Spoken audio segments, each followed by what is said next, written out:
everyone, welcome to S4 classroom.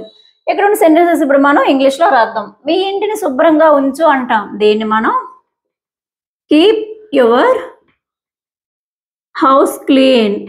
Keep your house clean అని చెప్తాం.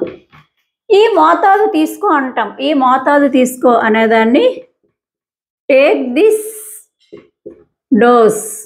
ఈ మోతాదు తీసుకో అనేదాన్ని మనం టేక్ దిస్ డోస్ అని చెప్తాం. నీ బూటు లేసులు కట్టుకో అంటాం. Tie your shoe laces. Tie your shoe laces అని చెప్తాం. ఎక్కడి నుండి వెళ్ళిపో అంటాం. ఎక్కడి నుండి వెళ్ళిపో అనేదాన్ని మనం go away from here. Go away from here అని చెప్తాం. ఇక్కడ మరొక సెంటెన్స్ ఉంది. దయచేసి జవాబు ఇవ్వండి అంటాం. దీనికి సమాధానం మీ కామెంట్ బాక్స్లో తెలియజేయండి. Thanks for